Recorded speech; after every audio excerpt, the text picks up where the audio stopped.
ce este reticulul endoplasmatic, ce sunt ribozomii și care e faza cu aparatul Golgi. Dacă dai admiterea la medicină, video ăsta e pentru tine, pentru că o să încerc să le explic logic din desenul ăsta cu organite și din tabel. Aici avem o celulă care are nucleu cu membrana nucleară, citoplasma, unde se găsesc toate organitele astea despre care o să discutăm, și membrana celulară, da? Sau plasmalema. Și aici avem canaliculele astea cu galben și cu albastru, care leagă membrana celulară de partea externă a membranei nucleare. Unele au ribozomi atașați, unele nu. Care-i faza? Ăsta e reticulul endoplasmatic. Și reticulul endoplasmatic, dacă ar fi să-l tăiem așa, să-l secționăm, puteți să vă închipuiți că arată așa. Practic sunt niște citomembrane, da? Adică niște membrane ca de celulă, care formează un sistem de canalicule, adică aici, înăuntru lor. Și dacă pe suprafața lor nu se găsește nimic, da? Ăsta se numește reticul endoplasmatic netted, da? Și are rol în sinteză de glicogen. Dacă aici, pe suprafață, se găsesc ribozomi atașați, ăsta se numește reticul endoplasmatic rugos, da? Sau ergastoplasma, și are rol în sinteza de proteine, pentru că asta fac ribozomii. Ribozomii fac proteine.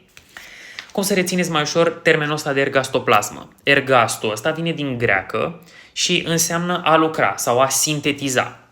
Adică vă gândiți că are rol în sinteza de proteine. Care e faza cu ribozomii? Ribozomii sunt punctele astea micuțe, da? Sunt practic niște organite rotunde, ovalare, care nu au membrană, nu au nimic și ele practic fac proteine. Ei pot să se găsească atașați pe reticulul endoplasmic netted și formează reticulul endoplasmic rugos, sau pot să se găsească liberi în citoplasmă, cum e în desen aici, da? Pot să se găsească întâmplător prin citoplasmă. Și tot fac proteine, dar nu sunt atașați reticulului. De asta ei sunt sediul sintezei proteice. Reticulul rugos are rol în sinteză, da? Pentru că nu e singurul sediu unde se fac proteine. Ele pot să se mai facă prin ribozomii ăștia care sunt dispersați prin citoplasmă. Și în final, după ce am făcut toate lucrurile astea, am vrea să putem să le scoatem afară din celulă, da? Și cum le scoatem? Cu aparatul Golgi, ăsta de la 1. Și despre aparatul Golgi trebuie să rețineți că este practic un sistem de vezicule, da? Vezicule unde noi avem toate proteinele astea sintetizate și pe care vrem să le scoatem din celulă, da?